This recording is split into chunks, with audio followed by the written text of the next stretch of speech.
Ibu, nama Ibu Windy Saswati. Ya,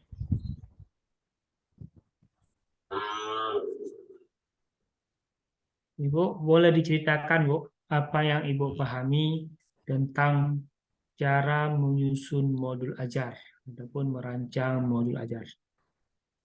ya. Bismillah, Pak. Hmm. Untuk menyusun modul ajar, yang pertama kita harus eh, menentukan CP-nya. Ya, jadi harus ada TP, tujuan pembelajaran, yang mana TP ini kita ambil dari CP sesuai dengan edaran Kemendikbud.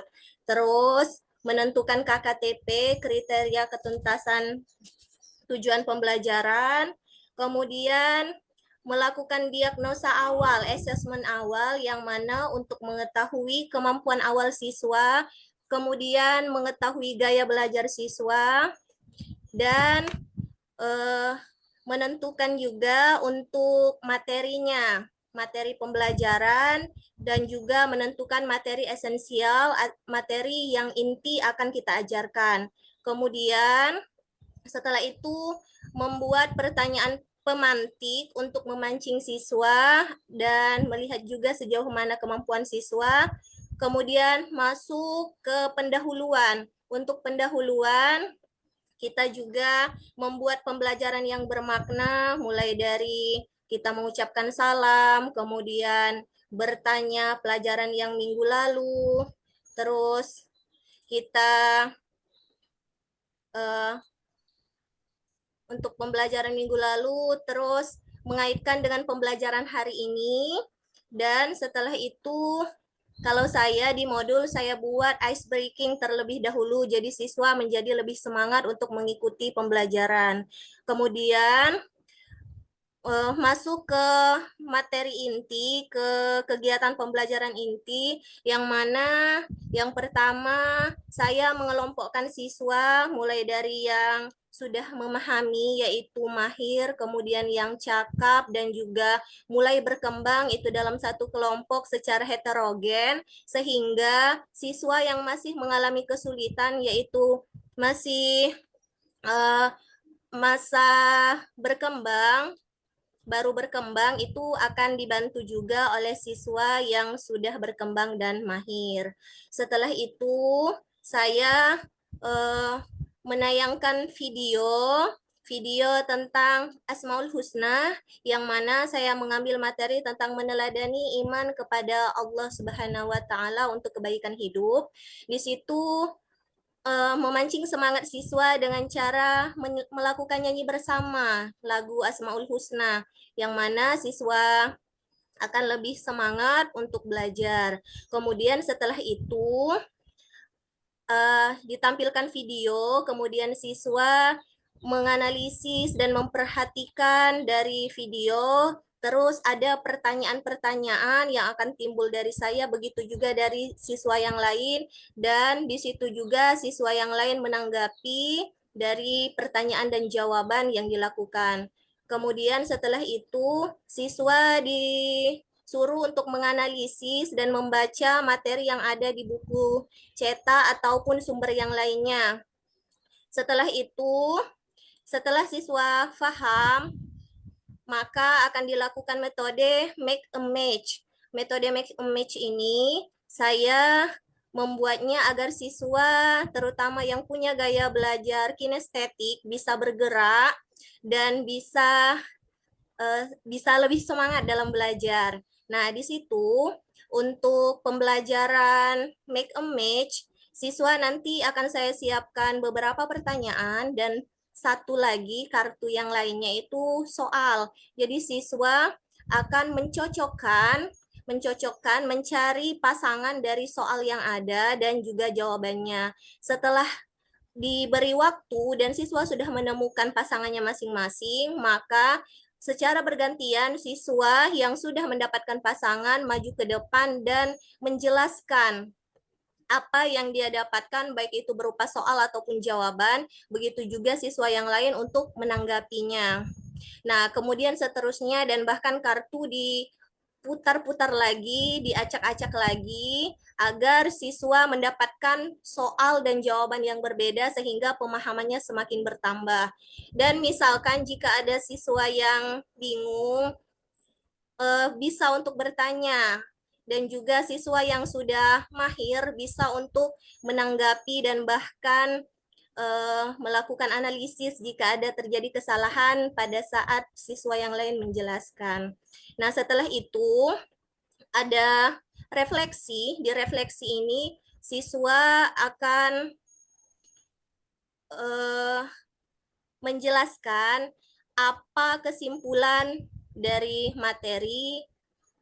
Di situ juga saya sebelumnya akan memberikan latihan juga, Pak. Latihan atau asesmen formatif. Nah, setelah itu selesai, baru siswa menyimpulkan pembelajaran pada saat itu. Dan ditutup lagi, membuat kesimpulan bersama. Setelah itu ice breaking kembali agar siswa menjadi lebih semangat, baru selesai. Oke, Bu. Pertanyaan selanjutnya, Bu. Untuk apa dibuat TP, Bu? TP, agar Iya. pembelajaran lebih terarah, Pak. Kemana Jadi ada diarahkan, Bu? runtutannya. Kemana diarahkannya, Bu? Berurutan penyampaian dari pelaksanaannya juga dan penyampaian materi atau pencarian materi dari siswa. Oke, dalam membuat TP itu, Bu, panutan kita kemana, Bu? Panutan kita ke edaran Kemendikbud 033 yang sudah dibuat di edaran pemerintah. Oke, untuk mencapai TP tersebut, seorang guru harus melakukan apa, Bu? Untuk mencapai TP harus membuat KKTP juga, membuat alur tujuan pembelajaran dan juga KKTP. Oke. Baik, apa gunanya, apa kaitannya asesmen awal dengan materi yang akan diberikan ataupun yang akan diberikan di kelas? Guna asesmen awal yaitu untuk mengetahui sejauh mana pemahaman siswa pada fase sebelumnya atau materi sebelumnya. Jadi kita sudah ada gambaran apa yang akan kita sampaikan dan yang akan kita lakukan pada pembelajaran. Oke. Di bagaimana Ibu menentukan materi esensialnya dan pengembangan materi tersebut? Menentukannya melihat dari poin yang ada di CP juga, Pak. Dari lingkup materi. Oke, bisa nggak ditunjukkan salah satu misalnya dalam pembelajaran yang menekankan pada pembelajaran bermakna? Pada pembelajaran bermakna, diantaranya itu Pak, membuat suasana menjadi senang dengan metode make a match, kan dalam prinsip kurikulum merdeka membuat suasana kelas juga menjadi menyenangkan. Di materi, Bu, materi itu bermakna, seperti apa, Bu? Mulai dari ini juga Pak, pada saat nyanyian Asmaul Husna dan pemahaman inti tentang materi melalui YouTube, dikaitkan dengan kontekstual sesuai dengan zamannya. Ibu, asesmen, ada berapa buah asesmen lakukan dalam kurikulum Merdeka? Asesmennya ada asesmen pengetahuan, keterampilan, dan sikap. Untuk melihat bahwa TP yang sudah kita ajarkan itu sudah tercapai atau belum. Guru melakukan asesmen apa, Bu? Tes formatif, Formatif. formatif dan sumatif. Untuk itu melihat tercapai atau tidaknya ya dari formatif dan juga sumatif pada saat ujian semester juga. Jadi dua. Oke, boleh Bu di presentasi ditulis ditampilkan ini ya P5-nya, Bu. Iya, Pak.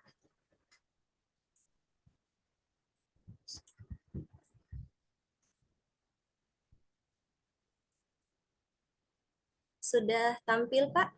Sudah, Bu. Ya. Sudah dijelaskan, Bu. Dijelaskan saja, Bu. Oh iya.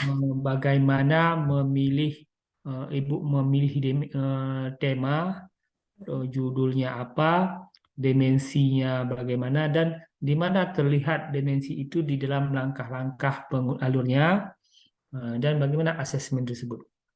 Ya. Terima kasih Pak atas waktunya. Di sini saya mengambil tema gaya hidup berkelanjutan, yang mana materinya yaitu tentang sampah. Sampahku, kreativitasku, ini topiknya. Saya mengambil topik ini karena di lingkungan saya banyak sekali sampah dan bahkan bukan hanya di lingkungan sekolah, di lingkungan sebelum masuk ke sekolah itu banyak juga terdapat sampah. Jadi, sampah ini akan saya jadikan untuk sebuah kreativitas, kreasi seni. Jadi bukan cuma sebagai hal yang tidak bermanfaat, tapi dibuat menjadi hal yang bermanfaat. Kemudian yang kedua, di sini ada tentang dimensinya, yang mana dimensinya saya mengambil dimensi beriman, bertakwa kepada Tuhan Yang Maha Esa, dan berakhlak mulia, gotong royong, dan kreatif, yang mana akhir fasenya di sini. Yang pertama, mewujudkan rasa syukur dan berinisiatif untuk menyelesaikan permasalahan lingkungan alam dan sekitarnya dengan mengajukan alternatif solusi dan mulai menerapkan solusi tersebut. Kemudian untuk gotong royong, elemennya di sini ada kolaborasi dan subelemen itu kerjasama, yang mana menyelaraskan tindakan sendiri dengan tindakan orang lain untuk melaksanakan kegiatan kerja kelompok. Yang ketiga yaitu kreatif. Elemen dari kreatif di sini menghasilkan karya dan tindakan yang orisinal. Subelemen kreatif itu tidak ada, jadi langsung saya ambil dari elemen saja. Nah, di sini akhir fasenya siswa diharapkan untuk mengeksplorasi dan mengapresiasikan pikiran dan juga perasaan dalam bentuk karya ataupun tindakan, serta mengevaluasinya dan mempertimbangkannya dampak bagi orang lain. Kemudian aktivitas proyek ini ada empat poin. Yang pertama itu pengenalan, yang kedua kontekstualisasi, yang ketiga aksi, dan yang keempat refleksi dan tindak lanjut. Kemudian masuk ke bagian pertama yaitu pengenalan. Di bagian pengenalan ini ada beberapa aktivitas yang saya lakukan. Yang pertama yaitu pengenalan tema, mengenalkan tema kepada siswa. Yang kedua, identifikasi masalah awal permasalahan. Yang ketiga, eksplorasi pemahaman peserta didik tentang sampah, di mana di sini siswa ditanyakan tentang sampah yang ada di lingkungan, kemudian membedakan jenis-jenis sampah dan apakah sampah bisa bermanfaat. Jadi di sini dieksplorasi juga, Pak. Pengenalan contoh kreativitas, jadi sebagai gambaran kepada siswa bahwa sampah itu bukan musibah, tapi bisa dijadikan manfaat. Ini Oke, baik tes Bu. formatifnya untuk, Baik Bu. iya Pak. Di langkah tadi Bu, tadi kan sudah diambil dimensi-dimensi Bu. Di langkah Ya. itu mana yang sesuai ataupun yang sesuai dengan dimensi yang ingin dinilai ataupun dikembangkan pada anak, Bu. Coba ke langkah tadi Bu, ke Ini langkah-langkah tadi. Pak, di Boleh Bu, di kontekstualisasi kontekstualisasi ini. Bu. Iya, Peserta di didik konteks menayangkan video untuk menjadi bahan diskusi tentang dampak sampah dan lingkungan ini elemen pertama. itu elemen pertama Bu. Iya, Oke. ini bagian elemen pertama yang mana kita membahas tentang dampak bagi lingkungan. Oke. Nah, Yang kemudian kedua Bu. diskusi ini termasuk elemen kedua, gotong royong dan kerjasama antar siswa. Oke Bu. Iya, Oke, dilanjut di Pak ya. rubriknya mana Bu? Rubriknya langsung ke rubriknya Bu. Rubriknya mana? Rubrik penilaian perkembangan subelemen. Oke. Ini yang diharapkan karena saya berada di fase D. Nah, Hmm. yang berkembang sesuai harapan yang ini, Pak. Kemudian ini juga untuk yang poin kerjasamanya, rubrik penilaian berkembang sesuai harapannya di sini. Kemudian yang terakhir tentang elemen menciptakan karya, mengeksplorasi dan mengapresiasikan pikiran dalam bentuk karya. Dan ini rubrik penilaian produk. Oke. Boleh Bu, udah boleh saya cukupkan saja. Ya. Ini keterangan penilaiannya, Pak. Oke, penjelasan boleh. Boleh, Bu. Ya. Baik, Bu. Terima kasih, Bu, atas Stop waktunya. share. Iya, Pak. Nah, di stop record dulu, Bu. Stop.